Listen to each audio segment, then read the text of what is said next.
Muling iniharap sa Sandigan Bayan kahapon ang siyam na mga opisyal ng Department of Public Works and Highways Region 4B na isinasangkot sa mga katiwalian sa flood control scandal. Ito'y upang basahan ng sakdal sa kasong malversation of public funds through falsification of public documents.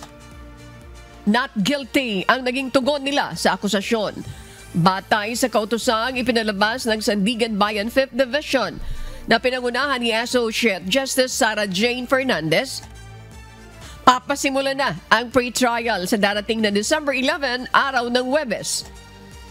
Sa pre-trial, gagawin ang mga preparasyon ng prosecution at defense para sa mismong paglilitis, kung saan mamarkahan ang mga ebidensyang gagamitin, pati ang pagkilala sa mga individual na pwedeng tumestigo, maging ang maaaring stipulation at admission sa kaso.